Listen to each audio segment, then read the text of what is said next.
So obviously this is sort of the card dreams are made of, right? The homecoming, new arena, championship belt on the table in front of you. I feel like it's something that you will enjoy, but are you making sure this week that you need to enjoy it, and are you enjoying this week so far? I'm enjoying myself so far, yeah. This is, as you just said, like, when I got into this sport, which is quite a long time ago now, this is what I dreamed of, is being, weeks like this week, nights like Saturday night. This is, I'm exactly where I'm supposed to be. By the way, who was sat here last? Paddy. Smells a bit strange up here. What's going on? Must be you guys. But yeah, this is, I'm looking forward to it. I'm looking forward to it very much. If, as some people are predicting, you defend the belt on Saturday and then eventually they promote it to being the undisputed belt after John walks away, do you think this one should count as a title defense? I don't really know. I mean, I'm not really focused on that right now, to be honest. I'm just focused on, all that stuff is kind of like out of my control. Like, all this political stuff with John and Stipe and the interim stuff and the defence stuff, like, I'm not really too bothered about it. I just focused on beating Curtis Blaydes, and that's it. As a percentage, how much harder are your hands after soaking them in the gasoline? Mate, they're like absolute stones. You know what? I seen them new gloves. They sent me some of them new gloves, and they're a lot smaller than the other ones. There's a lot less padded on them, and I just thought, you know what? I need to harden the knuckles up, and that's the only way that I know how. So I've been doing the old gypsy method of dipping them in petrol, and it's they're like rocks, mate. Yeah.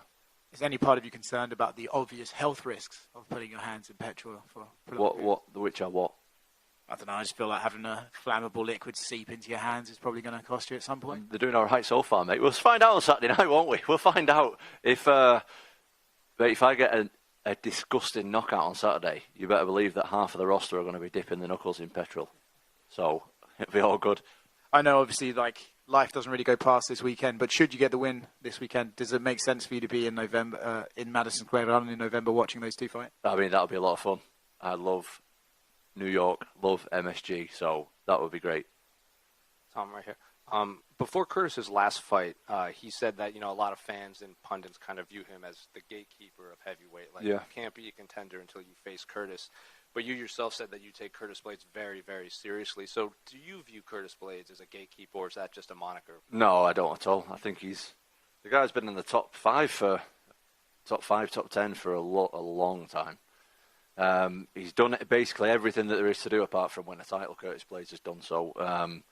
I respect him a lot. I respect what he's all about. I respect him as a person, as an athlete, everything. And I've taken him. Yeah, whatever. I have taken him very seriously in the build-up, and I am taking this fight very, very seriously. I'm not looking past him at all. Obviously, a lot of people point to your athleticism and speed as kind of what sets you apart in the heavyweight division. Do you think Curtis is that heavyweight that can match you in the athletic department? No. Curtis, obviously, he comes with a very high-level grappling background. You yourself, you're a black belt. You have a tattoo on your wrist. Normally, when we see two grapplers in there, it can turn into a striking battle. So, how do you rate Curtis Blaydes striking? Well, I think I'm first of all a grappler, but I've also been doing MMA a long time. The same as Curtis is first of all a wrestler, but he's been doing MMA a long time. So, even though we've got both decent grappling backgrounds, this is an MMA fight. So, I rate Curtis's. I don't know. For me, I think I look at it a little bit different to a lot of other people. Is I don't look at it like individual stuff. I don't look at it like, oh, this guy's a good wrestler and this guy's a good striker or whatever. This is MMA. I look at MMA as a sport of its own. I don't look at it as 5, 6, 7 different disciplines. For me, it's one discipline. It's the discipline of MMA, and you need to be sufficient standing, grappling, on the ground, on the fence, on your back, on top, doing everything. You need to be good at everything in this sport. So. Yeah, we're both decent at grappling, but we're both, top of the top level MMA fighters, so it's going to be interesting. Well, I asked Curtis this too, and I'm curious your thoughts. Do you think heavyweights get credit for being well-rounded martial artists, or because to Curtis said you can't really go in there and trade like lightweights because when you touch them on the chin, you kind of go to sleep. Do you think heavyweights get credit as being well-rounded martial artists? I mean, probably not. Like we're definitely getting better in terms of skill, but I think as far as guys who actually are good in all aspects of MMA, I think there's probably 7 or 8 of us who are like elite level at MMA. The other guys are more like guys who can knock you out, and that's really it. Do you know what I mean? And that's MMA's like heavyweight MMA's kind of got its own rules in that regard. At any other division, you need to be like fully skilled everywhere, whereas in the heavyweight division, it's just like there's still guys knocking around who they just need to hit you once, but they're not really great everywhere else. When Curtis fought in Denver, he said he wasn't the biggest fan of fighting at home because you're kind of being pulled in multiple directions. How has it been for you, as the champion fighting at home? Well, I've been pulled in multiple directions. But yeah, it's fine. Like, this is my 4th time fighting in the UK, actually. And this time I'm not main event, so I'm sure Leon will be able to give you a more accurate response than I am. But, I mean, there's definitely a lot of pressure. There's a lot more pressure fighting here than there is anywhere else. But I'm accustomed to the pressure at this point. Like, I'm friggin' #1 heavyweight in the world. If I can't deal with pressure now, then I'm probably doing the wrong thing with my life. So I'm all right with it. And last one for me, I don't know if you saw, but on November 1st, they're going to rule out some of the rule changes that are going to allow 12-6 elbows, and they're going to redefine what a grounded opponent is in the octagon. I'm curious, did you hear about this, and what do you make of the rule changes? I heard something about it before, but I weren't really paying attention to what someone was telling me, to be honest. So I think that's pretty good. So they're letting people... What's the second one, sorry? So you need to have more than just your hands. Yeah. You can't you have to have your elbow, your shoulder, your knee. You can't just kind of posture up with your hand. Yeah, well, I think that's a bit of a silly rule. Anyway, those two, in my opinion, they're good changes. Like, they should change them over. And I also think they should allow knees to the head on the ground as well. Well, I guess that kind of is knees to the head on the ground, no? I don't think if they're grounded. No, I think they should allow that. Yeah. John said he's going to try to appeal his previous loss to Matt Hamill because of the 12-6 is now allowed. Do you think it should be overturned to a win? Yeah, I think so. I think it's a silly rule. I don't know if you can do that like 10 years after the fact, though. Maybe, or however long ago it was. Maybe you can. I mean, we're talking about John Jones. The guy has his own rules, so maybe he can. Tom, you have the shortest average fight time in UFC history, 2 minutes 10.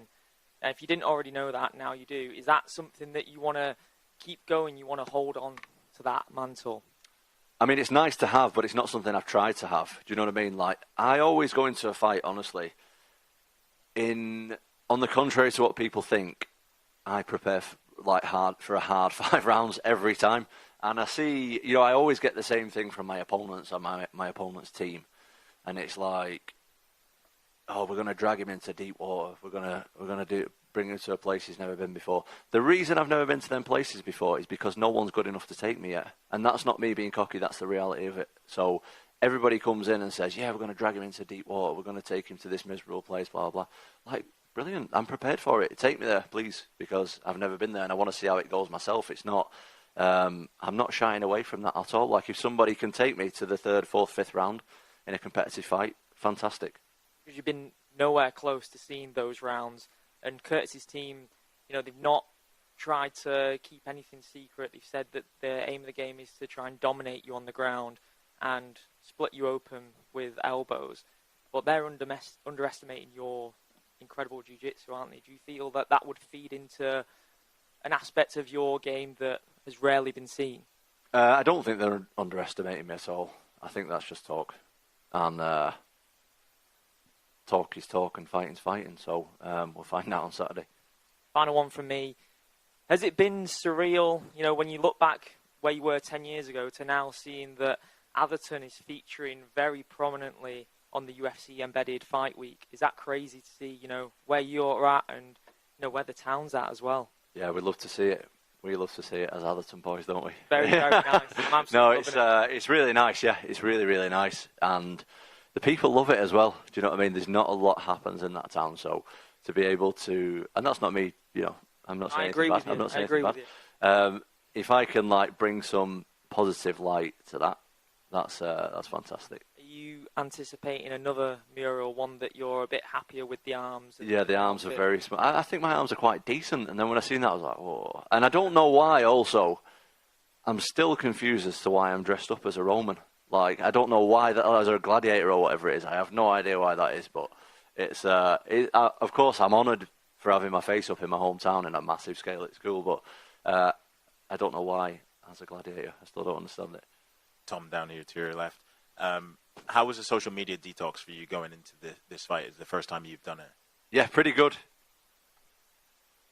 Excuse me. Yeah, a lot better than. I mean, I still use my phone and stuff all the time, but I'm just not scrolling all day every day. I would just, to anybody who's going through any kind of, if they're feeling overwhelmed in their life, they feel like they've got too much on or whatever, or they're feeling a bit anxious about stuff. First thing you should do, cut out social media. Try a month without it and see how you get on. Do what I did, delete the apps so you can't go back on it again. Because I was seriously addicted to scrolling. And yeah, my life is a lot better without reading hundreds of people's opinions of me every day. Do you know what I mean? It's like every time I go on there, I get tagged in stuff and I read the comments. And that's a mistake. It's a mistake. It's a massive mistake, but it's an addiction like anything else. So the only way I was to tackle it really was to delete the app. And I've been back on here and there. Like, I had to get someone's number, so I had to re-download it and DM them and ask for the number. And before I know it, I'm scrolling again for another 10 minutes. So I got the number, deleted the app again. I had to do a social media post for a sponsor as well. I downloaded X again because I couldn't find my password, and I had to try passwords. And then, anyway, before I know it, I'm scrolling again. So I had to delete it again. And yeah, I'm just in a lot better place mentally without it. Like, I still post on there. I've got my social media guy, Charlie, who runs my YouTube and everything. Like, he's posting, everything's done through me, so it's all authentic. Do you know what I mean? It's not someone else physically posting, but it's coming from me. It's not like someone's full-time doing it. But my life's a lot better without reading a load of people's opinions all the time. Honestly, I was at the spot where I was in a point where I didn't even really know my own opinion on stuff anymore because I'm reading too many other people's opinions. I don't know, we're getting a bit deep up here, but it was it was full on, and I'm better off without it. Yeah. Yeah, that led into my next question. There, giving you a lot more clarity in this preparation for Curtis. Yeah, your life and fight preparation coincides a lot in my experience anyway. Like, if I'm not happy in my day-to-day life, I'm not performing too well in the gym. So I'm much happier without social media. I won't be going back on it after my fight either. So I'll I might download it and have a look here and there, but I'll never have the app on my phone full time again. Never. Fair enough. And last one from me. Where would you rank Curtis in the list of your opponents in terms of overall skill set? Number one. This guy's the hardest fight in my career, easily. Cheers, man. Hey, Tom. I think a lot of people coming into this fight are cottoning on to what you guys are doing in the gym and building that heavyweight kind of super team.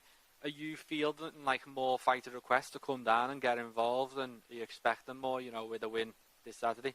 I mean, it's really nothing to do with me. It's to do with my dad. But that's just something that's kind of happened, like, organically. We never set out and were like, right, we're going to, get 20 heavyweights on the mat every day.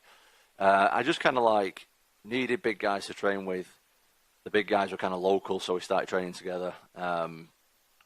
And then more guys started coming down, and we had guys that, we brought more guys in for sparring, and they liked it. And then before we know it, we have like 20 international guys, heavyweights on the mat every day. It's absolutely insane. And I've obviously brought guys over as well to help me train for this fight specifically. But my training situation absolutely couldn't be better, and I've leveled up massively since my last fight.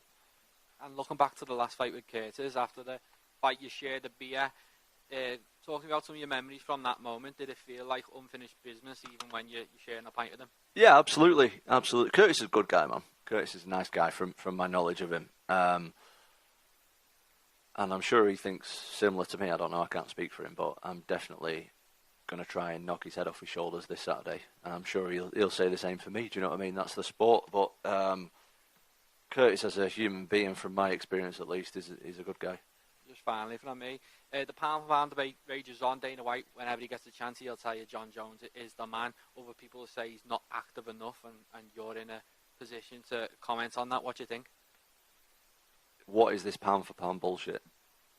It's a load of rubbish. It's like saying, it just doesn't even make sense. Like, don't get me started on that shit. It's just like, how can you have a pound for pound? What does that mean if everyone's the same size? So how can you compare Demetrius Johnson's style to Brock Lesnar's style and say if they're the same? Like, they've got completely different attributes. It's like, I've got a bulldog, right? It's like saying, right, if my bulldog had a really long neck, it would win a giraffe or the bulldog. Like, it's absolute bullshit. How can you even compare it? It's a lot of rubbish. Tom here. How much of this fight is mental due to the way the first fight with Curtis ended? Every fight's mental. Every fight's like a solid 50% mental, in my opinion. For me, that fight's in the past. I'm not focused on that too much. That wasn't really a fight. Curtis is a good guy. He brings good skills.